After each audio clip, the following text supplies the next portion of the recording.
नमस्कार, मैं अरुण कुमार वर्मा। आप लोगों का हमारे डीएलएस क्लासेज में स्वागत है। आज मैं आप लोगों के लिए कक्षा 10 का प्रथम चैप्टर, जिसका नाम था प्रकाश का परावर्तन एवं अपवर्तन, इसका लास्ट वीडियो यानी कि अंतिम वीडियो लेकर आया हूँ। इसके बाद जो है, इस वीडियो के बाद अगला जो पार्ट आएगा वो जो है सेकंड चैप्टर का आएगा। इसमें आज न्यूमेरिकल सभी फार्मूले पर न्यूमेरिकल बता करके और ये चैप्टर समाप्त कर दिया जाएगा। तो इसमें देखिए, ज़्यादा आप लोगों का हम समय नहीं लेंगे।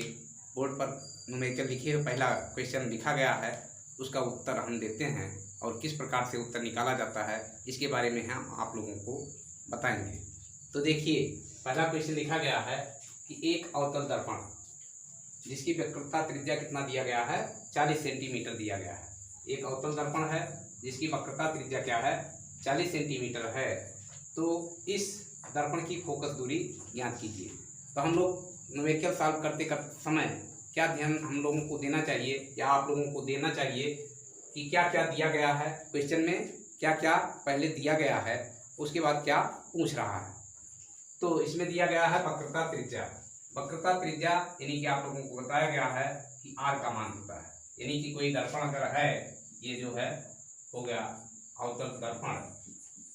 तो अवतल दर्पण में जो किसी गोले का कटा हुआ भाग होता है, उसका गोले का जो केंद्र बिंदु होता है, केंद्र बिंदु से लेकर के और दर्पण के ध्रुव के बीच की दूरी को क्या कहा जाता है, आर या स्मॉल आर से प्रदर्शित किया जाता है। इसे सी से, वक्रता केंद्र को सी से प्रदर्शित किया जाता है और इसके मिडिल में बीचों बीच जो पॉइंट आता है उसी को क्या कहा जाता है, फोकस कहा जाता है।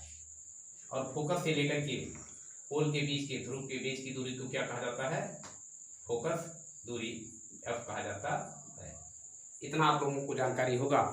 और इस पर कौन सा फार्मूला बनता था, एफ बराबर आर बाई 2, यानी कि फोकस दूरी बराबर वक्रता त्रिज्या बटे 2। तो इसमें क्या दिया गया है, वक्रता त्रिज्या दिया गया है, यानी कि आर का मान दिया गया है। आर बराबर क्या दिया गया है, 40 सेंटीमीटर।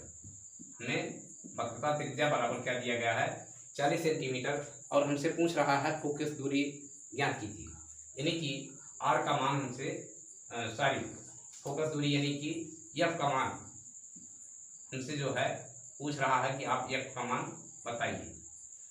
जब इतना हम कर लेंगे क्वेश्चन की मदद से, तब हम इस पर विचार शुरू करेंगे कि एफ बराबर कौन सा ऐसा हमें फार्मूला याद है जो एफ और आर में संबंध स्थापित करता है। तो एफ बराबर आर बाई 2, जो ये फार्मूला लिखा गया है, यही आप लगा करके इस्तेमाल करके और जो है इसका मान रख दीजिए आर बाई 2, यानी कि हो गया 40 बटे 2, 2 दूनी 4 और 2 शून्य शून्य, यानी कि 20 आ गया। 2 विषय 40 होता है, 20 सेंटीमीटर, यानी कि फोकस दूरी एफ का मान कितना होगा, 20 सेंटीमीटर होगा। यही आपका क्या हो जाएगा, आंसर हो जाएगा। इस प्रकार से सारे क्वेश्चन जो है सॉल्व किए जाते हैं। सारे के सारे हमने बताया इधर की तरफ क्या होते हैं, माइनस में होते हैं। ये प्लस में हो जाएगा, इसलिए इसमें लिखा नहीं जाता है, क्योंकि इधर भी माइनस लगाया जाए, इधर भी माइनस लगाया जाए तो दोनों तरफ माइनस माइनस क्या हो जाता है, प्लस हो जाता है। और क्वेश्चन में इसका ध्यान देना पड़ेगा, लेकिन इसमें कोई ज़रूरत इसीलिए नहीं पड़ती है क्योंकि इधर भी माइनस इधर भी माइनस, तो दोनों माइनस को निशान को चेंज कर दिया जाता है, दोनों प्लस हो जाते हैं, इसलिए इसका निशान का इसमें ध्यान नहीं देना पड़ता है। तो इसी प्रकार से आप लोग और भी क्वेश्चन जो है बताते हैं डाटा चेंज करके। अगर इसके स्थान पर मान लीजिए आपको त्रिज्या दे दिया गया कि एक अवतल दर्पण है जिसकी वक्रता त्रिज्या 80 सेंटीमीटर है, या 80 ना दे करके जो है 70 सेंटीमीटर दे दिया गया, कुछ भी दे दिया गया, 70 सेंटीमीटर, 70 सेंटीमीटर है, तो दर्पण की फोकस दूरी ज्ञात करिए। बस वही काम सेम, वक्रता त्रिज्या भी आर बराबर, आर का मान अब क्या दे दिया गया, 70 सेंटीमीटर दे दिया गया, और हमसे फोकस दूरी ही यानी कि एफ का मान पूछा जा रहा है। तो फिर यही फार्मूला एफ बराबर आर बाई 2, एफ बराबर आर बाई 2, तो आर का मान कितना दिया गया है, यहाँ पर देखिए आर का मान 70 दिया गया है। 70/2 यानी 2 35 संयम 70, 2 दिए 6, 1 हो गया, 10 हो गया, 2 35 संयम 70। इसको काटने पर 35 आ रहा है। ये ही 35 सेंटीमीटर ये आपका क्या हो गया, आंसर हो गया। इस प्रकार से बहुत सारे सवाल आप लोगों के लिए बनाए जा सकते हैं। और कभी कभी इसी क्वेश्चन में फोकस दूरी दे देता है और वक्रता त्रिज्या पूछ लेता है। अब इसी में दे दिया जाता कि इसी में क्वेश्चन बदल करके हम बता दे रहे हैं इसी क्वेश्चन की मदद से कि अगर क्वेश्चन में दे दिया जाए कि दर्पण की फोकस दूरी, दर्पण की एक अवतल दर्पण की फोकस दूरी इतना है तो इसकी वक्रता त्रिज्या ज्ञात कीजिए। तो लिख देते हैं क्वेश्चन को। हाँ, अगर इस प्रकार से कोई क्वेश्चन पूछ लिया जाए, क्वेश्चन को केवल थोड़ा सा घुमा करके पूछा गया है, क्वेश्चन सेम वही फार्मूला वही लगेगा। क्वेश्चन को घुमाया गया है कि एक अवतल दर्पण की फोकस दूरी दे दिया गया है। क्वेश्चन पहले हम पढ़ेंगे, देखेंगे कि क्या चीज़ दिया गया है। इसमें दिया गया है फोकस दूरी क्या है, 25 सेंटीमीटर, यानी कि एफ का मान इसमें आपकी कितना दिया गया है, 25 सेंटीमीटर हमें फोकस दूरी दिया गया है। और कह रहा तो दर्पण की वक्रता त्रिज्या ज्ञात कीजिए, यानी कि आर का मान हमसे क्या करवा रहा है, ज्ञात करवा रहा, फाइंड करवा रहा है। गिवन में है यह बराबर 25 सेंटीमीटर एंड फाइंड करना है हमें रेडियस ऑफ कर्वेचर, वक्रता त्रिज्या का मान हमें फाइंड करना है, ज्ञात करना है। इसमें वही सेम फार्मूला, यह बराबर r/2, यह बराबर r/2। अब हमें एफ का मान दिया गया है, एफ की जगह क्या रखेंगे, या इसी फार्मूले को ही चेंज कर लेते हैं। ये r बराबर क्या हो जाएगा, r बराबर क्या हो जाएगा 2 × f। ये देखिए यहाँ पर अगर ऐसे तीरे गुणा कर दिया जाए तो r बराबर 2f हो जाता है। और ये संबंध भी याद करके रखिएगा, कई वीडियो में हमने बताया है, बहुत ही इंपॉर्टेंट है, हर साल पूछा जाता है। या तो f बराबर r/2 या r बराबर 2f करके ऑप्शन में दे दिया जाता है कि वक्रता त्रिज्या और फोकस दूरी में क्या संबंध होता है। तो यही वक्रता त्रिज्या और फोकस दूरी में संबंध होता है। इस प्रकार से क्या हो जाएगा, r बराबर 2 और f का मान कितना दिया गया है 25, तो हो जाएगा 25 × 50 सेंटीमीटर। वक्रता त्रिज्या क्या हो जाएगा 50 सेंटीमीटर और यही आंसर हो जाएगा। कभी भी यूनिट यानी कि मात्रक लिखना ना भूलना, नहीं तो अगर 1 नंबर का क्वेश्चन रहेगा तो आधा ही नंबर आपको मिलेगा। तो आधा नंबर तो दिया जाता है किस पर, यूनिट लिखने पर। तो यूनिट लिखने के लिए कभी भी गलती मत करिएगा कि जल्दबाजी में यूनिट लिखना ही भूल जाएं। तो इसी प्रकार से अब क्वेश्चन और इसी पर बदल करके बता देते हैं कैसे कैसे क्वेश्चन और पूछे जा सकते हैं। मान लीजिए फोकस दूरी को क्या कर दिया गया कि फोकस दूरी मान लीजिए दे दिया गया कि 12.5 सेंटीमीटर है, यानी कि 12.5 सेंटीमीटर फोकस दूरी दे दिया गया, यानी कि एफ का मान कितना आप दे दिया गया 12.5 सेंटीमीटर। और अभी भी क्या पूछा जा रहा है, आर का मान पूछा जा रहा है, वक्रता त्रिज्या माने रेडियस ऑफ कर्वेचर, यानी कि आर का मान हमसे फाइंड करवा रहा है। ये हो जाएगा आर बराबर अभी निकाले थे 2f होता है, 2f होता है, तो 2 × 12.5 यानी 12.5 है, और 12.5 का दूना क्या होता है 25 होता है। अब आप लोग तो इतना ही करना जानते ही हैं, इसलिए जो है 25 सेंटीमीटर यही क्या हो जाएगा, आंसर हो जाएगा। इसी प्रकार से आप लोग चाहेंगे तो तमाम सवाल खुद ही बना सकते हैं। तो इसी प्रकार से आप लोग बना करके लगाइएगा या किताब की मदद से लगाइएगा, जिससे आप लोगों को और कॉन्सेप्ट क्लियर हो जाए। तो देखिए अब अगला क्वेश्चन नेक्स्ट प्रकार का क्वेश्चन बताते हैं।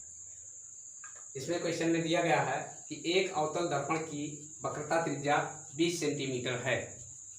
कोई वस्तु अवतल दर्पण के सामने 15 सेंटीमीटर की दूरी पर रखी है, तो दर्पण से प्रतिबिंब की दूरी ज्ञात कीजिए। पहले तो क्वेश्चन को ध्यान से पढ़ना पड़ता है, एक बार में नहीं समझ में आता है तो दूसरी बार पढ़ा जाए तो पढ़ने पर समझ में आता है कि हमें क्या क्या दिया गया है। हमने बताया पहले ही क्वेश्चन में कि पहले क्वेश्चन को फिजिक्स का क्वेश्चन सॉल्व करते समय इस चीज़ का विशेष ध्यान रखना चाहिए कि हमें क्वेश्चन में क्या क्या दिया गया है और क्या हमसे पूछ रहा है। इसमें पहले दिया गया है वक्रता त्रिज्या आर का मान। वक्रता त्रिज्या किस चीज़ का, आर का मान दिया गया है, आर बराबर दिया गया है 20 सेंटीमीटर। उसके बाद दिया गया है कोई वस्तु अवतल दर्पण के सामने 15 सेंटीमीटर की दूरी पर रखी है। दूरी माने फोकस दूरी, एफ का मान दिया गया है। एफ का मान दिया गया है 15 सेंटीमीटर, 15 सेंटीमीटर। चूंकि इसको स्मॉल आर भी मान सकते हैं या कैपिटल आर माने, कुछ भी माने, मानने में कोई प्रॉब्लम नहीं है। अब ये दिया गया है अवतल दर्पण। अवतल दर्पण क्या होता है, फिगर का ध्यान होना चाहिए। अवतल दर्पण ये होता है, इसमें जो है हमने अभी बताया कि एक होता है जो जिस गोले का कटा हुआ भाग होता है उसका केंद्र बिंदु क्या होता है, उसके केंद्र बिंदु से और पोल के बीच की दूरी को क्या कहा जाता है, वक्रता त्रिज्या कहा जाता है, यानी कि आर होता है। और इसके बीचों बीच जो पॉइंट होता है वहां से लेकर के यानी एफ, इसे कहा जाता है फोकस। तो फोकस से लेकर के पोल के बीच की दूरी को क्या कहा जाता है, फोकस दूरी कहा जाता है। इतना तो हमेशा ध्यान रखना चाहिए। अब इसमें क्या कह रहा है कि वक्रता त्रिज्या कितनी है, 20 सेंटीमीटर है। तो वक्रता त्रिज्या से ही फोकस दूरी हम लोग क्या करते हैं, निकाल सकते हैं। अगर वक्रता त्रिज्या दिया गया है तो फोकस दूरी इससे निकल जाएगी। तो इससे निकालते हैं फोकस दूरी।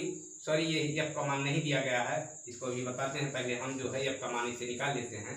आर बराबर क्या दिया गया है, 20 सेंटीमीटर। चूंकि अवतल दर्पण है इसलिए जो है कोई भी वस्तु इसमें क्या होता है, यही तो बताया गया था कि अवतल दर्पण के सामने वस्तु हो या प्रतिबिंब हो या फोकस दूरी हो, सबका मान क्या होता है, निगेटिव होता है। तो इसलिए जो है इसका मान क्या हो जाएगा, माइनस में आएगा। अभी बाद में इसको देख लेते हैं। तो इसमें जो है यह बराबर क्या हो जाएगा, ये r/2 यानी कि हो जाएगा 20/2, यानी कि एफ का मान कितना निकल करके आ गया, यह बराबर क्या आ गया, 10 सेंटीमीटर। यह बराबर क्या आ गया, 10 सेंटीमीटर। और ये 10 सेंटीमीटर माइनस में होगा क्योंकि अवतल दर्पण है। तो फोकस दूरी हमारी निकल करके आ गई। किसके माध्यम से, वक्रता त्रिज्या के माध्यम से। उसके बाद दिया गया है कोई वस्तु अवतल दर्पण के सामने, वस्तु की दी गई वस्तु दिया गया है तो अवतल दर्पण के सामने 15 सेंटीमीटर की दूरी पर रखी है। तो वस्तु से लेकर के वस्तु जहाँ पर रखी गई है वहां से लेकर के और ध्रुव के यानी कि पोल के बीच की दूरी को क्या कहा जाता है, यू से डिनोट किया जाता है। तो यू बराबर कितना दिया गया है, यू का मान कितना दिया गया है, 15 सेंटीमीटर। और ये भी सामने रखी है इसलिए इसका भी मान माइनस में हो जाएगा। उसके बाद दिया गया है तो दर्पण से प्रतिबिंब के बीच की दूरी ज्ञात कीजिए। तो प्रतिबिंब की से लेकर के और पोल के बीच की दूरी को हम भी से प्रदर्शित करते हैं। किससे, स्मॉल भी से प्रदर्शित करते हैं। तो भी बराबर हमें क्या कह रहा है, आप ज्ञात कीजिए। भी बराबर ज्ञात कीजिए। देखिए फोकस दूरी कितना दिया गया है, 10 सेंटीमीटर, यानी कि यहाँ से और यहाँ के बीच की दूरी, पोल के बीच की दूरी क्या दिया गया है, 10 सेंटीमीटर। कह रहा वस्तु कहाँ पर रखी गई है, 15 सेंटीमीटर पर रखी गई, यानी कि वस्तु जो है फोकस दूरी और सेंटर के बीच में, कहीं बीचों बीच में एकदम रखी गई, तभी तो 15 होगा। यहाँ से लेकर के यहाँ तक के बीच की, सेंटर से लेकर के यहाँ के बीच की अगर दूरी 20 थी तभी तो फोकस दूरी 10 हुआ। फोकस दूरी इसका जो है 15 दिया गया है, नहीं सॉरी 10 दिया गया है। कहाँ से हम निकाल करके ले आए, यहाँ से निकाल करके ले आए। और वस्तु के और वस्तु से ध्रुव के बीच की दूरी को क्या माना जाता है, यू माना जाता है। तो इसलिए यू का मान क्या हो गया, -15 हो गया। अगर यहाँ कहीं वस्तु रखा होगा तो आप लोगों को अगर फिगर बताए हैं कि जब कोई वस्तु वक्रता केंद्र और फोकस के बीच रखी जाए तो उसका प्रतिबिंब कहाँ बनता है, अगर जरा सा भी याद होगा तो आप लोग बड़े ही आसानी से क्वेश्चन जान जाएंगे। यहाँ कहीं बनेगा ज़्यादा और वस्तु से बड़ा बनेगा, यानी कि वस्तु की लंबाई 15 से ज़्यादा होनी ही चाहिए। तो आंसर क्या आएगा, 15 से ज़्यादा आएगा। इतना तो हम जो है फिगर के माध्यम से जान गए। अब इसको देखते हैं कि इसमें कौन सा फार्मूला हम अप्लाई कर सकते हैं। एक फार्मूला हमने बताया है कि यू भी एफ में एक संबंध होता है, 1/f बराबर क्या होता है, 1/v + 1/u। ये उत्तल दर्पण और अवतल दर्पण दोनों के लिए यही फार्मूला अप्लाई किया जाता है। इस प्रकार से क्या होगा 1/, इसमें ये संबंध निकल करके आता है। ये संबंध जो है चाहे उत्तल दर्पण दिया हो और चाहे अवतल दर्पण दिया हो, सभी के लिए यही फार्मूला लगता है। तो 1/, किसका मान, भी का मान हमें निकालना है, तो भी को हम इधर पहले ले आएंगे। 1/भी इधर जब ले आएंगे ये माइनस में आएगा, और ये यह जब इधर जाएगा तो क्या हो जाएगा 1/u और माइनस 1/f। इस प्रकार से हम फार्मूला लिख सकते हैं। क्योंकि हमें भी का मान निकालना है तो हम इधर करेंगे। अब इसी में जो है u का मान और भी का मान रख देंगे। u का मान हमारा कितना दिया गया है, -15। ये क्या दिया गया है 1/u 15 दिया गया है, और यहाँ पर माइनस दिया गया है -15 सेंटीमीटर।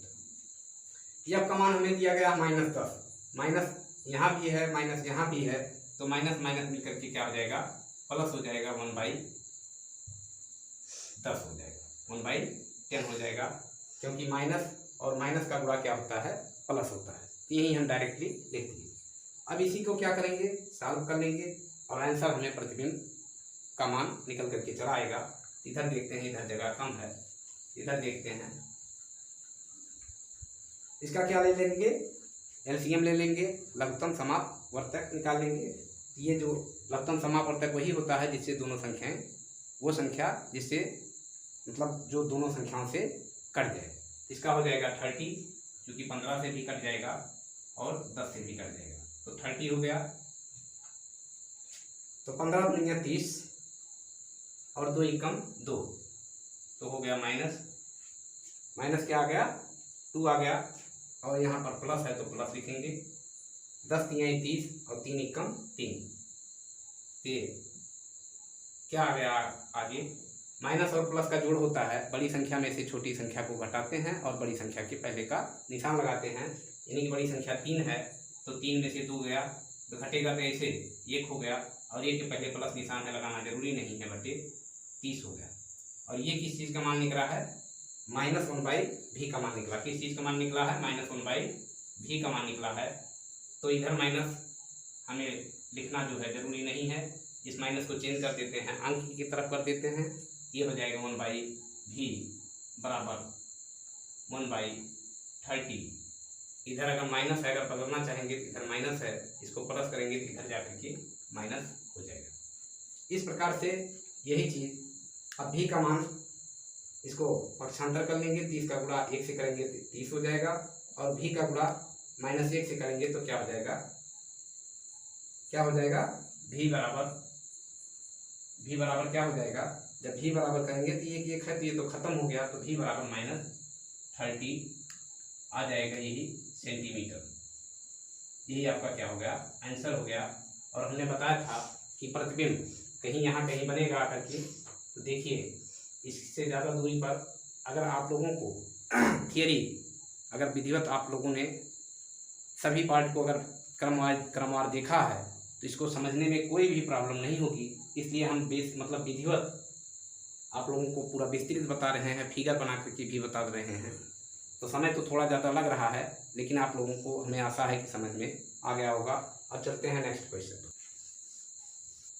तो हाँ, अगला क्वेश्चन देखिए क्या है, वायु के सापेक्ष किसी द्रव्य का क्रांति कोण 45 डिग्री है, उस द्रव्य का अपवर्तनांक ज्ञात कीजिए।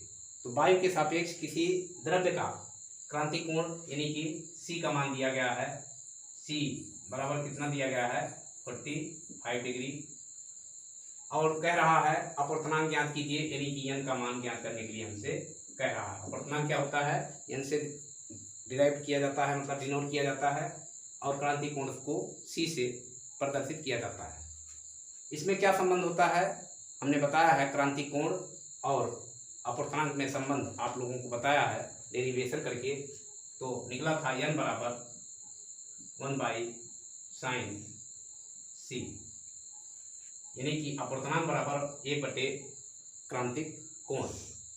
तो क्या हो गया, क्रांतिक कोण का मान हमें दिया गया है 45 डिग्री, यानी 1/sin